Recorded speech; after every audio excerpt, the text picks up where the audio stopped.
मुख्य चुनाव आयुक्त ज्ञानेश कुमार ने प्रेस कॉन्फ्रेंस को संबोधित करते हुए बताया कि एसआईआर का फेज 1 खत्म हो गया है और अब दूसरे चरण की शुरुआत होने वाली है। बिहार में विशेष गहन पुनरीक्षण सफल तरीके से किया गया है। सीसी ज्ञानेश कुमार ने आगे कहा कि बिहार के लोगों ने एसआईआर पर भरोसा जताया और इस दौरान उन्होंने घोषणा की कि विशेष गहन पुनरीक्षण के दूसरे फेज में देश के 12 राज्यों में यह अभियान चलाया जाएगा।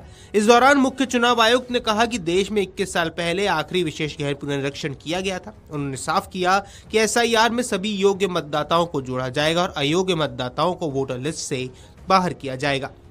सीसी ने आगे कहा कि चुनावों से पहले एसआईआर किया जाना सबसे ज्यादा जरूरी है। उन्होंने बताया कि हर घर पर बीएलओ 3 बार जाएंगे और मतदाताओं की जानकारी जुटाएंगे। मुख्य चुनाव आयुक्त ने कहा कि जिन राज्यों में एसआईआर की प्रक्रिया होनी है वहां आज रात 12 बजे से मतदाता सूची फ्रीज हो जाएगी। आइए आपको ज्ञानेश कुमार का ये बयान सुनवा दें। एसआईआर के समय ईआरओज और एईआरओज मिलकर सबसे पहला जो काम करेंगे वो इन्यूमरेशन फॉर्म्स को प्रिंट करेंगे। जिन राज्यों में एसआईआर हो रहा है या अभी होने वाला है उनकी मतदाता सूची आज रात को 12 बजे फ्रीज कर दी जाएगी और उन हर मतदाता को जिसका नाम उस सूची में है उसको एक यूनिक इन्यूमरेशन फॉर्म प्रिंट करके बीएलओ उसके घर देने जाएंगे।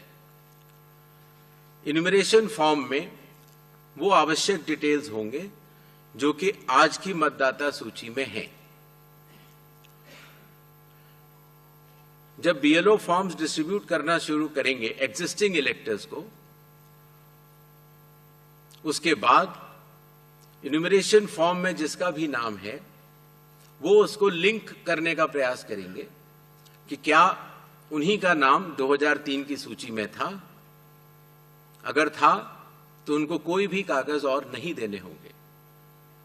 इसी तरीके से अगर उनका नाम स्वयं नहीं था और उनके पिताजी या माताजी का नाम था तो भी उनको कोई और कागज नहीं देने होंगे।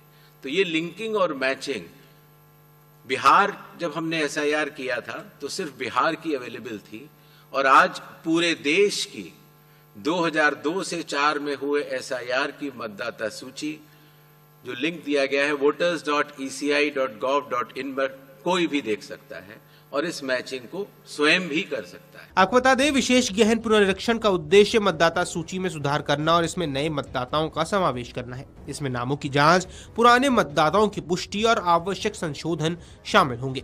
आयोग ने यह भी बताया है कि ये प्रक्रिया पूरी तरह पारदर्शी और निष्पक्ष रहने वाली है।